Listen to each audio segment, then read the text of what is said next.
Hello, friends, and welcome to episode number 126 of Nostalgia Talk. I'm James, and I am very, very happy to be joined today by Ben Lehmann. Welcome to the show. Thank you, James. It's great to be here. It's great to have you here. I grew up with a Ben in high school, and I knew a lot of Bens growing up. My cousin's son's name is Ben, and it's so crazy. I always have this urge to call them Benzie Boy because our gym teacher referred to every Ben in our class as Benzie Boy. But I'm not going to do that because you and I have just met. But for anybody who doesn't know, Ben, aka Benzie Boy, had to do it once. Ben is a director, writer, and producer who's most well known for his contributions to Sesame Street as all three. He was executive producer during seasons 49 to 53. I think that was the period of time. He was main producer for quite a while in the 2000s and early 2010s. He's directed select Sesame Street segments, episodes, and directed various online content for HBO Max, YouTube, and for the Not Too Late show with Elmo. And he was executive producer during my time. I was just telling him that he was executive producer when I was in college, but I was still watching Sesame Street even in college because I just love, in particular, that Sesame Street era. I just felt brought back so much classic stuff. I mean, and we are going to talk about Oh, that, wow. but to Thank kick you. things off. How did you first become interested in film production, and what were some of your earliest influences? Wow, that's a very broad question I'm going to try to tackle. So I was, a TV fanatic as a kid. I loved The Muppet Show early on, um, but I loved a lot of different TV, and I was a huge, huge film buff. Both my parents were film buffs, and so I went to college and studied film and literature as well. And I wasn't totally sure what I was going to do, but I was interested in getting into independent film. And then fast forward to the late 90s, I moved to New York. I was the cinematographer on a independent film called The Cottonwood. And I moved to New York and to work on this film. And because I was in New York, I heard of this opportunity at Sesame Workshop, and I originally landed there in the international department, and it just opened my mind to the power of kids media, and so that's how I landed at Sesame Workshop. But really, my early influences were, you know, all TV from the '80s, '90s, a lot of classic films, and The Muppet Show for sure was a big one. Was Sesame Street ever something that you were interested in watching at all, like even during all of So that? I was. I mean, here's the weird thing. I grew up in France, and so we had a French version of Sesame Street for a couple of years, and then, but more frequently, we had the Muppet Show on, and so I would watch that every week when it came on, and so in a way, that was more of an influence at Sesame Street. But I loved Sesame Street, and whenever my family would come to the U.S. to see family over the summer, I would watch it. But I was also, really into like Hanna-Barbera cartoons and Looney Tunes and all that stuff. That's cool. I mean, I'm a big fan of Hanna-Barbera as well. I just recently watched that live action Yogi Bear movie, with Dan Aykroyd doing Yogi Bear and Yeah, Justin yeah. Timberlake doing Boo Boo. Um, but that I didn't realize that you grew up in France. I'm actually part French myself. I'm Quebecois. Ah, ok. On va faire l'interview en français alors. I'm terrible at the language though. I'm just so most of that just sounded like gibberish. Sorry to my Montreal family. Oh, no, no, no worries, no worries. So looks like you answered the rest of my questions about because I was going to ask what were some of your earliest jobs. Was children's media or family entertainment always something you were interested in? And like when I was in college, I was the only one who was interested in doing children's entertainment or family entertainment. Like we were doing stretches before a take on a student film because our actors were leading the crew into doing stretches. And so I'd show them a couple of exercises I know from the Wiggles, and they're like, "Why does this sound so predictable?" Um, That's funny. Yeah, no, it wasn't. I didn't set out to get into kids media. Like I said, okay. I was really a film buff, and so I started my career as a production assistant, mostly on music videos. And then I got the opportunity to I had gone to art school, had always been interested in photography, and had the opportunity to join the camera department on a couple of feature films. And so I Nice. did kind of that apprenticeship of learning, from being a loader. This is back when we shot on film, to becoming a second assistant, which manages the team, to a first assistant that's pulling focus. So I spent a lot of time in the camera department early in my career. And simultaneously, I was also working as an editor because I'd gotten the opportunity to edit a couple of music videos, and that was in the early days of nonlinear editing, which was super fascinating. So those were some of my early jobs. But when I got to Sesame Workshop, I actually started in the international department there. I Right, wasn't yeah. on Sesame Street proper. And after about a year, my boss at the time became executive producer of Sesame Street and brought me along with him, a guy named Louis Bernstein. So, but I'd already, I always tell people careers aren't like one straight line that keeps going up. It's more like a roller coaster that goes up and down. And so I had already, you know, had what I thought were some pretty big jobs running a camera team and, grip and lighting crews. But I saw this opportunity at Sesame and I became an assistant, an administrative assistant, so that I could get my foot in the door. Mm. So that was your first job at Sesame Street? Yeah, so I mean, here's the full story. I went there as a temp. Hmm. So I was in New York, things were slow, and I was like, I've got to get some work, and so I signed up with a couple of temp agencies, and I said, just send me to like media companies. I wasn't totally desperate yet, so and they sent me to Sesame Workshop in the HR department just to do like, administrative work.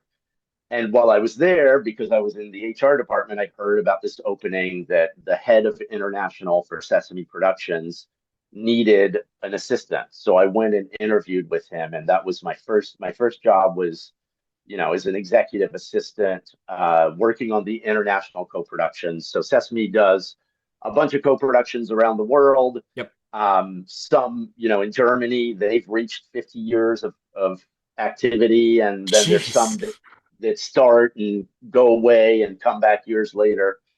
So that was the stuff I was working on when I first started. Hmm. And it's kind of interesting you were talking, this has nothing to do with Sesame Street, but it's kind of interesting you were talking about loading camera with film. A couple months ago, I actually worked in the camera department on a film as well, like a feature film. Um, and I wasn't there every day. I was just there as kind of like a part-timer, but my job was literally to put them into a Google Drive folder. And so as soon as you were Yeah. talking about loading film, I was like, wow, things really have changed because we were not working with film on that. We were actually working digitally. Right. Yeah. I mean, so once upon a time, the second assistant camera was really the person responsible for tracking the film from, taking the camera reports and sending them to the lab. But of course, now that's the job of the media manager, which it Hmm. sounds like is what you were doing. In a way, So, yeah. Um, yeah. So with Sesame Street, you started out as an assistant, and then gradually you worked your way to becoming a producer, and then a writer and director. So you really, really got higher up. How did that happen?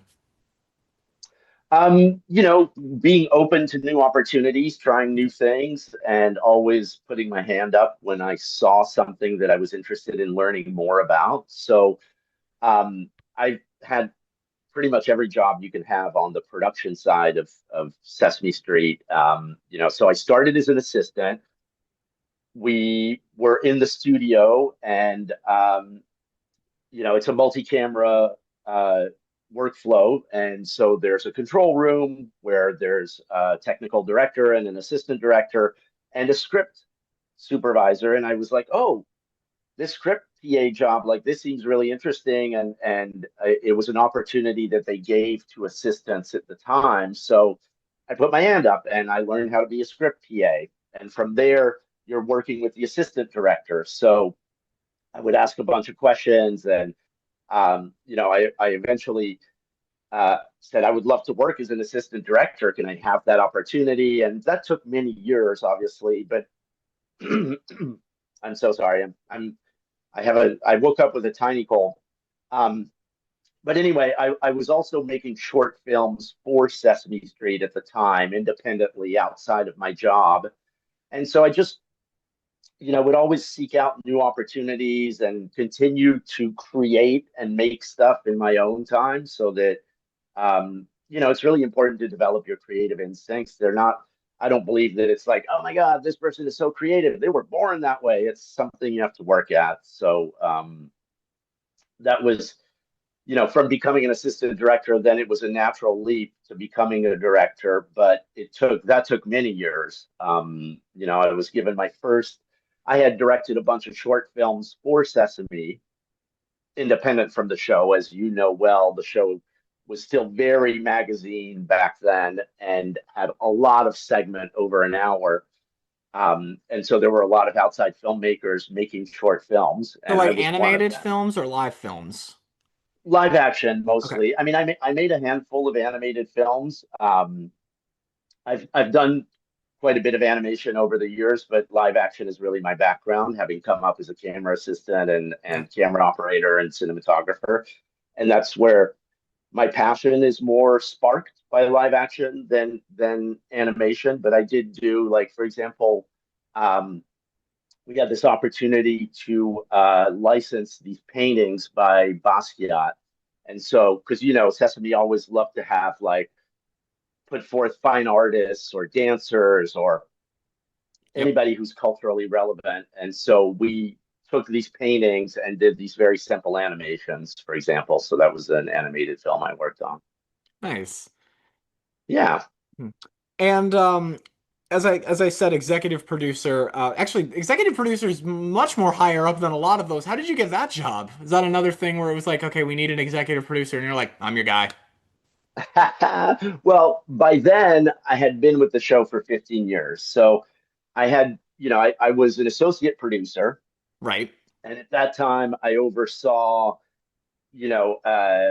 basically like I helped with the writing schedule. I helped lay out the shoot schedule. I would communicate call times to puppeteers and actors. Then I became a producer. In that role, I supervised the script department. I was in charge of doing directing assignments, overseeing the full shoot schedule.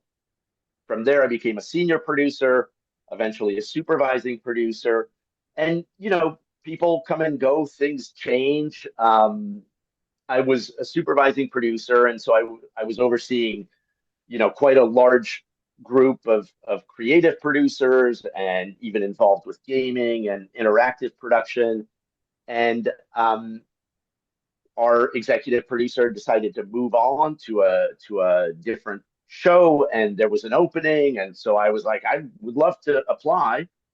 And the first time I didn't get it.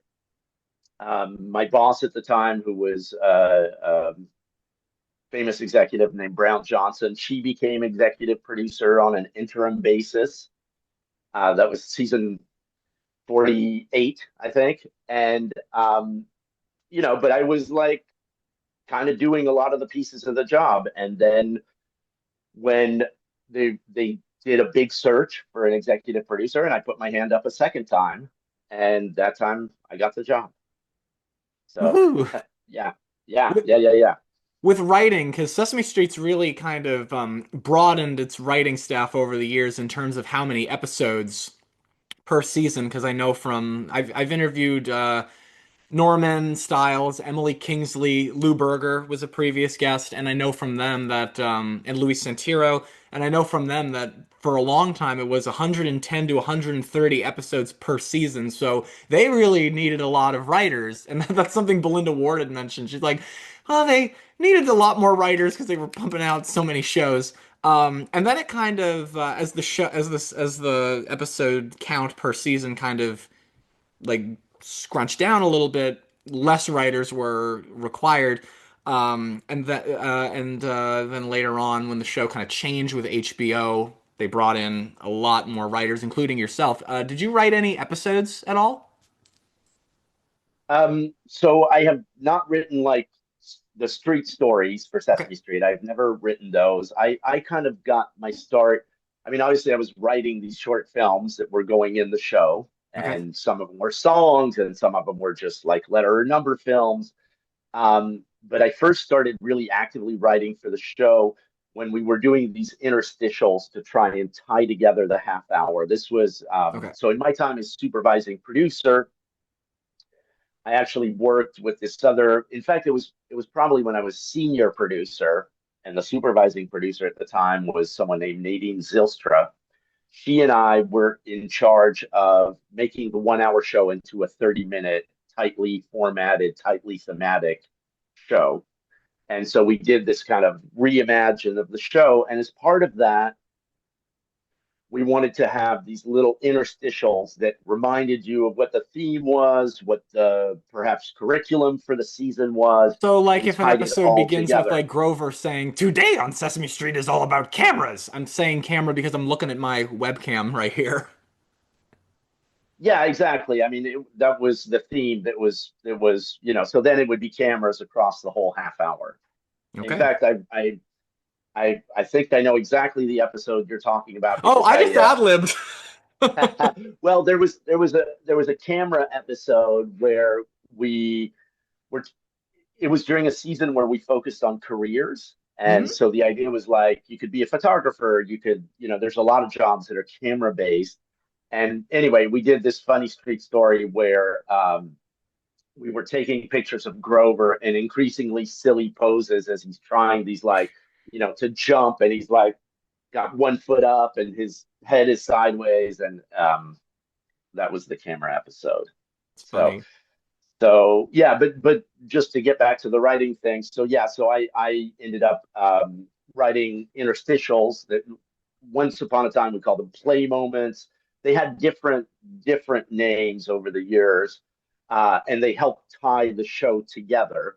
And then from there, I helped develop the Not Too Late Show with Elmo, and so that show I was a writer on, for the full series, for the full um, 40 episodes that we made of that show, or 39 episodes. So, yeah. Do you have any favorite characters of your own? Like, if there was an episode where you were directing, like you really, really liked directing for this one particular character because you can do anything with that character, or even like writing, it's like, oh, what can we do with this guy? Like, Sure. Yeah. I mean, so personally, I'm a huge fan of Cookie Monster, because there's something so funny about the predictability of his character, and that predictability makes him unexpected in a weird way, where it's like he'll be engaged in something, but at the end of the bit, he's gonna have to eat a cookie or eat something. And so I love working with Cookie because there's something so funny in that character and it's so well drawn. Um, I love working with Snuffy, interestingly, because it's so challenging and he's so big, and it's so, like when you're working with Muppets, you're mostly hiding what's going on because there's performers below the frame and there's all this stuff happening outside of the field of view that we're showing to the viewers. But with Snuffy, there's kind of no end of what you can show, and I also just love his kind of the pacing of the character. So I love Snuffy and Big Bird interactions. Those are super fun because they're best friends and they have this really funny, tender relationship. So I love working with them.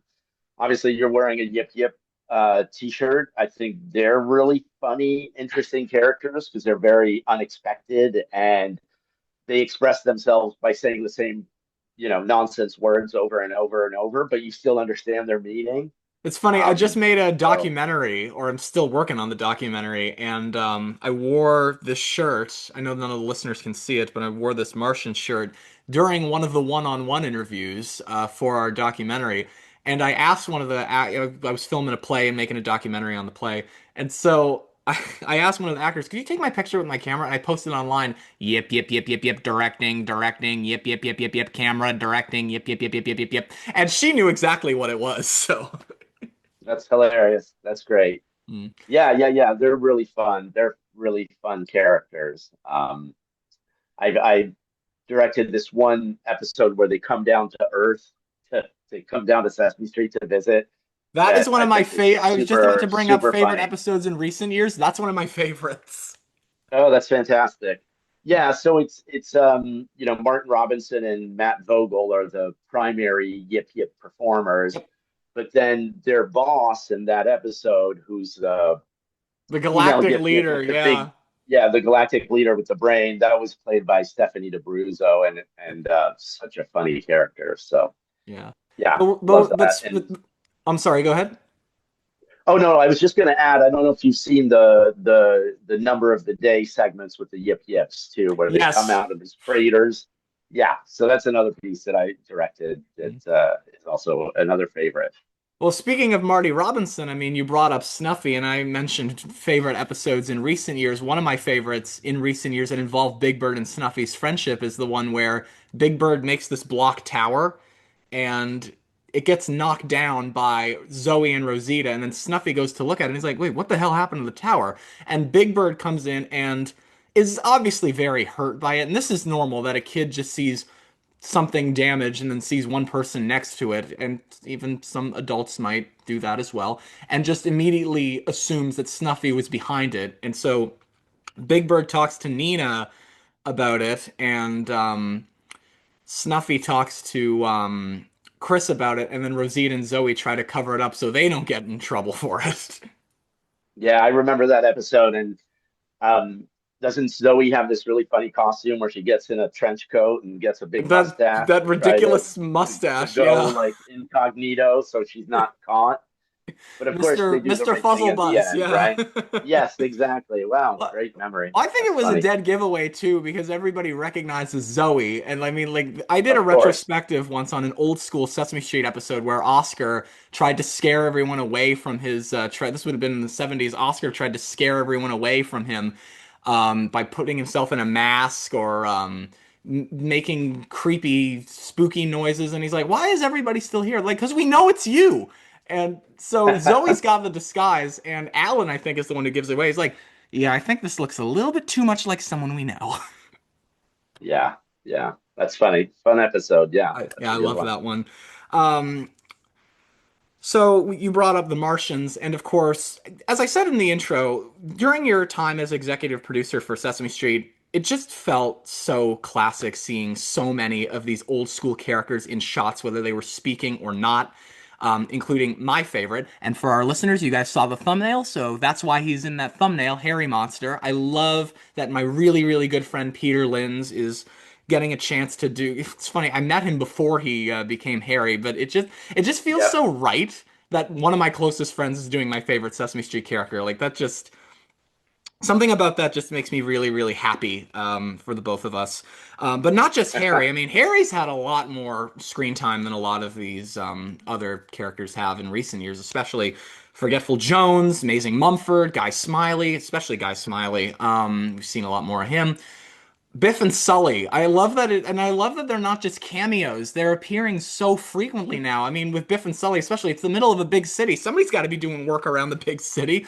Can you talk about bringing back all of these classic characters? Because that started with the 50th anniversary special. And I can imagine it would be like 50 is a big number. We gotta, we gotta bring them back because they're so classic and a lot of fans are gonna remember them. Yeah, absolutely. I mean, that was the challenge for the 50th anniversary episode was, how do we make something that's bigger than a regular episode of Sesame Street? And how do we make something that engages all of our fans from, our preschool audience, which is the core audience, and that's who we make the shows for, and that's why we reformatted the episodes and focused on core characters. But we know that there's all these fans out there who love Don Music and Harry Monster and Two Headed Monster and all these other classic characters. So for the 50th, we definitely made it not just a part of that episode, which was a 1 hour special that was simulcast on, there was day and date on HBO and PBS. And But on we also Global here did in it. Canada, they aired it. Yes, yes, yes, yes. It went to a lot of places, which was fantastic.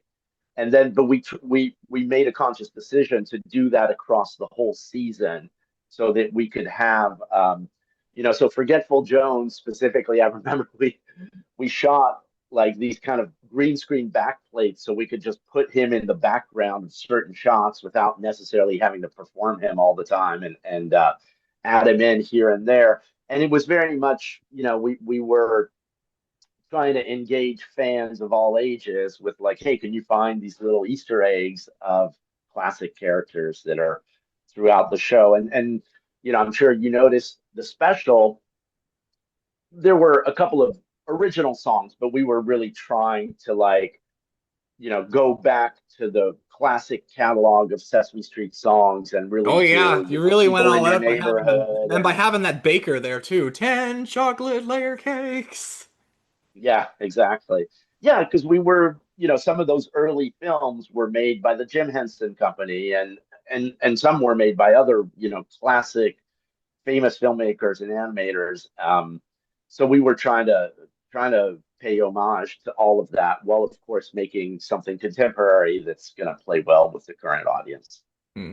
And like I said, I love that it's more than just cameos. I mean, like Biff and Sully have appeared in so many episodes as the like one of my favorites from recent years is the one where they got this bulldozer who does work all on its own and Yes. manages to screw up everything. But I love Biff, but he's an airhead. He's an airhead, but he's lovable. Like I said Yeah. to Marty once that because Biff is so lovable, like it's hard for Sully to get angry with him, but my brain always keeps thinking that Sully probably wants to say, this guy doesn't shut the hell up. And Ryan is so good at doing Dawn music, and Matt is so Yeah. good at doing Sherlock Hemlock and Biff and Forgetful Jones. I was not expecting him to do Forgetful Jones, but he freaking nailed it. Um, Yeah. I guess Sully doesn't talk, but David's really good at capturing Sully's like, this guy's not going to shut up, is he? Ryan also did an amazing. There was a lot of talk on the Muppet fan forums about this. There was a lot of talk about Ryan doing Lefty the salesman. He freaking nailed that. Yes. Like, knocked Bert that one out of the opening park. the Yeah. Yeah. Yeah. Yeah. Yeah. Hmm. Well, I mean, Ryan, all the performers really, Oh but yeah. Ryan especially has this like encyclopedic knowledge of all the classic characters and moments, and um so he was very much like an advocate for like, let's throw in this classic character, let's bring this moment, let's so Yeah, you guys brought back more um classic characters than I thought. Like Sherry Netherland, who run right. See, I grew up when the Furry Arms was around on Sesame Street, so like I remember Humphrey and Ingrid and Benny. It would have been cool if they were doing some kind of interaction with Baby Natasha, because Humphrey and Ingrid too are major freaking airheads. yes, So. yes, they are. Yeah, no, Baby Natasha is also like such a classic and funny character. Hmm. So Well, here's to more appearances from so many of these classic characters. I mean, my favorite, of course, Harry. Slimy is probably second favorite for me. He was never really okay. retired per se. He is sort of obscure, I'll give it that. But Yeah. you know But what, real, Slimy's been around a lot. yeah. I feel like the last few years there's been quite a few, slimy moments, and his friendship with Oscar, I think we explored in more profound ways. So Mm. Yeah, with his definitely another friendship with classic. Oscar, it always annoys me when they release a toy of Oscar and they have Slimy as an accessory. I'm like, Slimy is not an accessory. He's a character. That's hilarious. Yes, he is. You're right. But talking about Oscar, that 50th anniversary special was, I think, the last time that Carol Spinney ever did anything Sesame Street related at all, because he would end up passing away shortly after the actual anniversary. Um, I knew he wasn't in the best of health, but I knew he was still coming in occasionally. What was Carol Spinney like? I mean, Carol was a legend, but what he was like, he was the nicest guy you could ever hope to meet. Like had time for a conversation with anybody. Uh, Kind, thoughtful, creative beyond belief, because he wasn't just the originator of Big Bird and Oscar. He was an artist in his own right, a painter, and excellent at drawing, and just a wonderful human being. So for the 50th special, we brought back all of the human cast, And then we did this big finale, and Carol was in the finale as himself, along with Debbie, his wife, and they sang along for the finale of the whole show, just as themselves as part Right. of this giant group that included every single character on the show plus Itzhak Perlman and all the guest stars that had Fran been Brill. there. Fran Brill was there also as herself. Ruth Buzzy was there. I mean, it was really spectacular. Like that, we managed to get all of these people together. Was It was incredible. It was Hmm. incredible. Yeah, And yeah. talking But about the Carol was amazing, amazing guy. well, talking about the human cast, actually, I that was going to be my next question. Because two main members of the human cast that were in that special sadly are no longer with us. Actually, one of my most recent guests was Allison Bartlett, Okay. Yep. one of the few human cast members from Sesame Street I've had on this show. But of course, Bob McGrath, he was there from day number one, and to have him come back and sing one of these things again for the special was really, really, it was really something to have him come back for what ended up being the last time. What was Bob like? Bob was amazing. I feel like sometimes the thing people, obviously a great singer, amazing ear for music, and very warm, delightful guy, but also very funny. Bob had an amazing sense of humor and was just, a really fun person to work with. And yeah, it was really sad when he passed away, but it was also an opportunity to reflect on what an incredible legacy and career he leaves behind. He's obviously best known for Sesame Street, but the amount of music he recorded over the years and the records he put out and the music education he was involved with, just an incredible person too. Yeah. I knew Bob a little bit, but not totally well. I was a lot closer actually with Emilio Delgado, and when he died, I was traveling at that time and I spent the whole rest of the trip like, I want to go home. I was like right in the middle of Vancouver, and I'm on my phone just getting in touch with everybody. Chris Surf, Norman Stiles, Lou Berger, Molly Boylan. I was like, guys, I don't know if you've heard. It was a punch in the gut, is what it was. Because I had just heard from him 3 days before. So to have him pass away 3 days after, I was just in total disbelief. I was like frozen for like 5 minutes. I couldn't believe it. Um, he, when they did that documentary Street Gang virtually for Yeah, Sundance, he yeah. actually tried to get my family in because it wasn't allowing people from outside of the states in, but he actually tried to get my family into the premiere. It didn't happen, but we ended up watching it at home. What was Emilio like? Um, Emilio was a great guy. I mean, like, I think the anecdote you just shared about him trying to get you into this virtual screening says a lot. Emilio was just a wonderful guy. It's also like when you think about, one of the first Latino actors with a major role on a kids show like that, and also his gift for music and his timing. Just a great actor and a great guy. Really, really wonderful. So yeah, I remember well when he passed, and we were all in the studio working at the time, and Yeah, it was Pam really, really Arciero told me sad. that his wife called and said he's not doing well, and you guys are like, wait, what? Oh yeah, he never wanted to Yeah. tell anybody because he didn't want anybody to feel sorry for him, which speaks volume to the kind of person that he is. He does not like to draw attention to himself.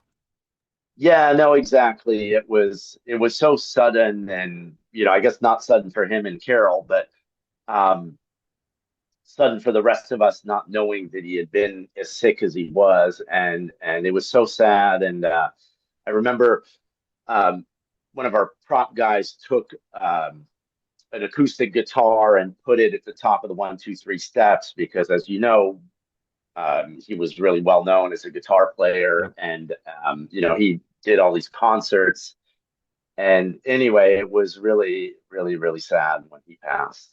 Yeah, Yeah, yeah, and I do remember him singing on Sesame Street a lot because especially with Bob actually because they would both do yeah, sing. Bob, I remember at least at one point Bob singing the song in English and Bob Luis singing in Spanish.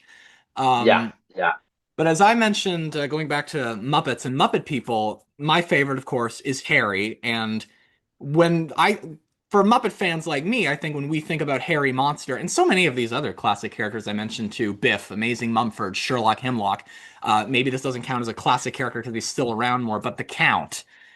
I think yeah, there's one name that comes to mind who likewise is also no longer with us, the one and only Jerry Nelson. And I'm yeah, kind of wondering because I know you were there when Jerry was kind of stopping puppeteering. I know from Matt Vogel that Matt would usually just operate the puppet and but Jerry would still want to do it. And like I heard a little story that Jerry came into the studio and somebody mentioned that he didn't really look well and they're like, "Why are we making him do this?" But then he does the count so lively and it's like all right, yeah, he wants to be here.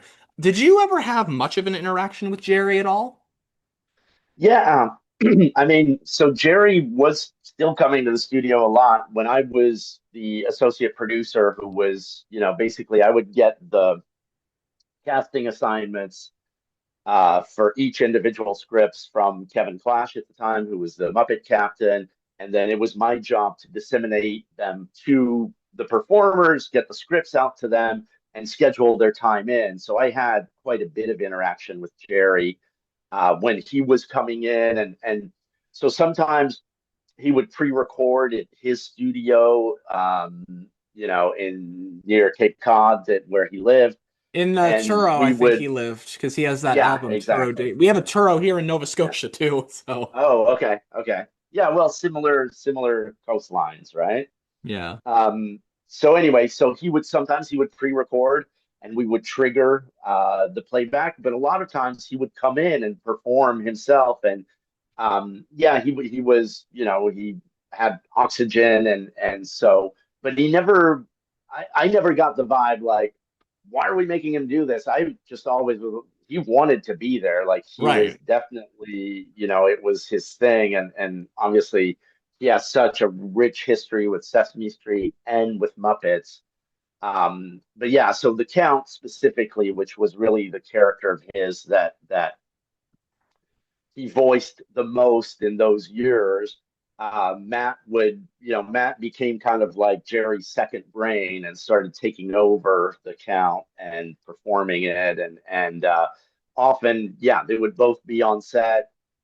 We would position Jerry so that, Matt could see him performing so he could react in real time. And there was a real like symbiosis between the two of them. Hmm. I love, and I'm thinking about doing a retrospective on it. I love that tribute episode that you guys did for him, where the Count wins the Nobel Prize for counting. Yeah, yeah, But he's not available to accept the award, but he has to be the one to prove that he's worthy of it. And that was just such a nice tribute to Jerry. For a lot of us, I think that we would consider Carol and Emilio and Bob and Jerry like celebrities for us as Sesame Street fans because they're big celebrities for us. Do you have any sure. celebrity stories from Sesame Street of your own that you'd like to share? Like when they had a really, really famous person come in? Um, Yeah.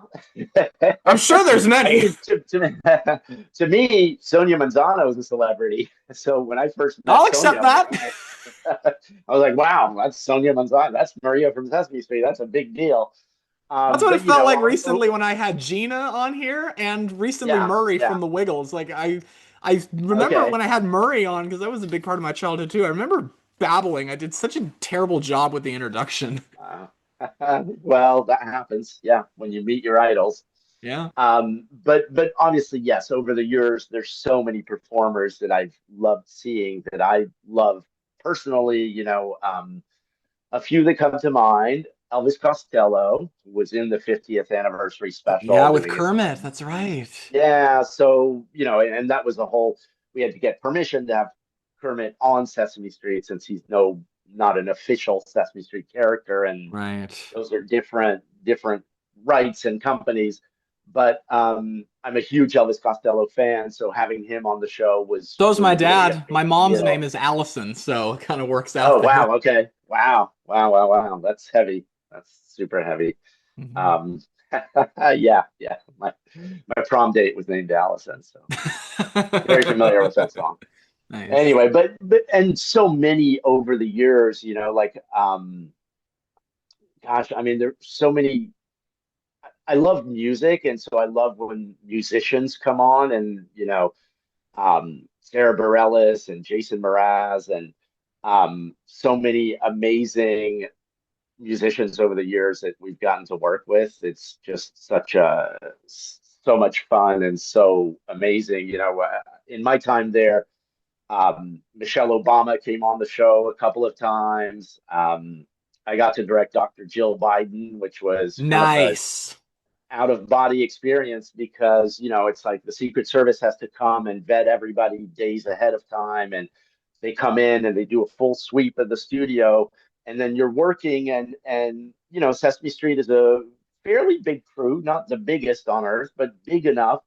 And so whenever you're working, there's a lot of stuff happening around you and a lot of inputs that you're having to deal with as you're trying to focus on capturing what you need to capture in this finite amount of time.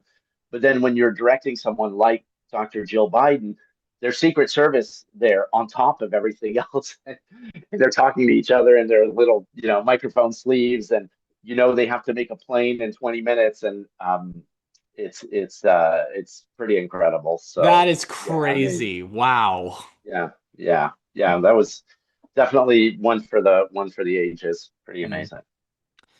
So to wrap it up, you mentioned that you were involved in the development of the Not Too Late show with Elmo. I'd kind of love to know how that happened. Because it is a funny Yeah, concept. yeah. I mean, so we had just started this deal with HBO, Hmm. which was, for new seasons of Sesame Street, and it included some specials, but they were also kind of just interested in being in the kids business and expanding their kid offerings. And one of the executives at HBO said to me, Ben, I think it'd be really funny if Elmo had a talk show. A And my non-political initial talk reaction, show. right? No, she was, yes, exactly. I'm Um, I'm I'm only screwing my around because I like Jimmy Kimmel and Stephen Colbert, Jon Stewart. Right, of course. Yeah.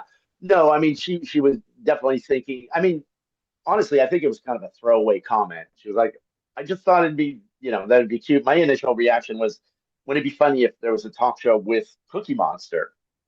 But so my boss at the time, who was our head creative director, Brown Johnson, she was like, Ben, she might be serious. You need to go and develop this.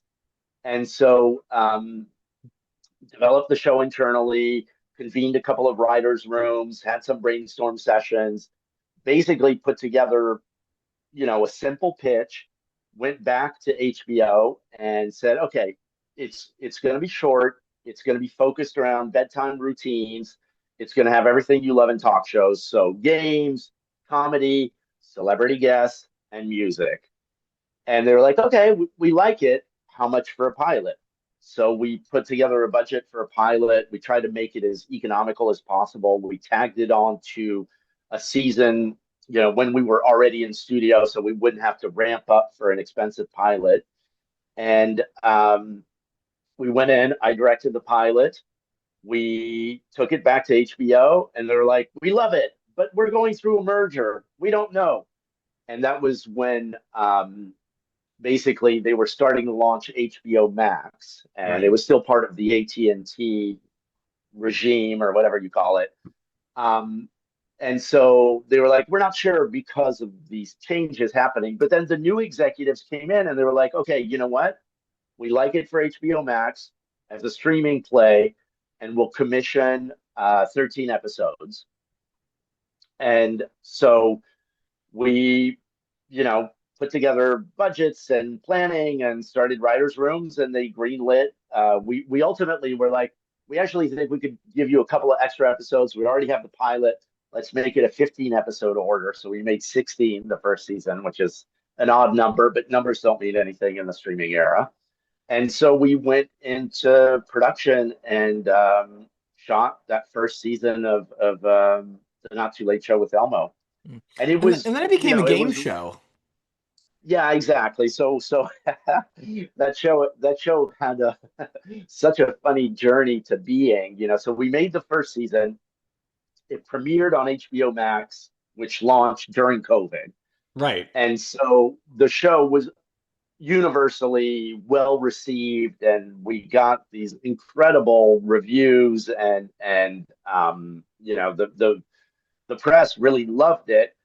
But we were never sure if it found an audience or not, and people weren't really all that familiar with HBO Max. So anyway, fast forward, the show's over. They're like, "Yeah, we might like to do a second season," but then that was the beginning of the AT&T selling Warner to Discovery and the Oh new yeah, that's merger. So we right. got so we got a new set of executives that came in, and they were like, "Well, we like it, but our research has shown that kids don't know what a talk show is." Which we had, Fair. I mean, it's meant to be a mock-up late night talk show. right, exactly, and that was meant to be. It was produced, that first season was very much produced for families. So it was meant to be funny for the younger kids, have, like real jokes and humor that older kids could connect to, and then have celebrities and music for parents. And the music really was for everybody. So anyway, but the new set of execs were like, let's pivot and make it into a game show. So then we redeveloped it as the Not Too Late Show game show edition. So and made a second season. Hmm. Sadly, Yeah, there's yeah. sadly no plans for a third, I guess, on Netflix. Not at this You point. you could No, do like not at a this. mashup of Sesame Street and Is It Cake? That would be hilarious. That would be hilarious. That would be hilarious. If any I Netflix mean, executives are watching this, there you go. just throwing it Well, out there's, I there. mean, I'm sure you've seen there's a lot of, Netflix parodies, and I'm sure you saw the Glass Onion one and some of the Yep. Stranger Things ones, and um, obviously we had done parodies of we had done a parody of Stranger Things years ago before the deal with Netflix, which was a piece I love, and but in more recent years now, or recently, now that there's a deal with Netflix, there's a lot more of that going on. So that's been Hmm. really fun. It would be funny if you guys, if they did parodies of like shows that are popular because of Netflix, like not necessarily Netflix originals. That would be like because a lot of these shows, like Gilmore Girls and What I Like About You, have kind of gained a lot of popularity again because of Netflix. So like you could do like a follow the leader thing. If you lead, I will follow anywhere. That's funny. Yeah, yeah, yeah, yeah. Absolutely. That would be fun. Well, that's all I've got here. Is there anything you want to say to wrap up? No, I mean, thank you so much for having me on your show. It's been great talking to you, James, and it's so nice to, meet someone who has such a passion for Sesame Street, and such a, deep knowledge of the classic characters, and Even though I was yeah, born so in the thanks so much. 90s. There you go. It's Yeah. funny, Norman Stiles actually told Lou Berger, this guy's been watching Sesame Street since the day he was born. He's brought up stuff that I've even forgotten about. And Lou actually always says to me, it's always so nice talking to somebody who actually knows the show. Yeah. Hmm. Yeah, because you make the show for a young audience, so you're not, even though there's a lot of testing and research that goes into it, and you could, as a producer, you're often invited by the research team to come and watch them show the show to little kids and see their reactions. But to talk to a real fan is always a delight. Well, I'm happy that I was able to be a part of your day. Thank you for taking the time to come to talk to me today. Yeah, you bet. Fun fact, by the way, today is Earth Day, although I'm releasing this on a Thursday. Did you know that Sesame Street did one of the first ever Earth Day episodes? Oh, I mean, I know we've done a lot of Earth Day content Yeah, and so Earth programs Day over the wasn't a years, thing but until 1970 was the first ever Earth Day, and so okay. NET, as it was called then, did a Sesame Street Earth Day episode and a Mister Rogers Earth Day episode. Oh, wow. So Okay. to our That's listeners, there's a little anecdote for you guys. Sesame Street was one of the first TV indeed. shows to celebrate Earth Day. So I hope you guys enjoyed listening to Ben and I chat. And I'll see you next time, episode number 127. I've actually got another retrospective on the way, and I've brought back a previous Nostalgia Talk guest, and he brought a friend. So stay tuned for that, and I'll see you next time. Peace out. Thanks again.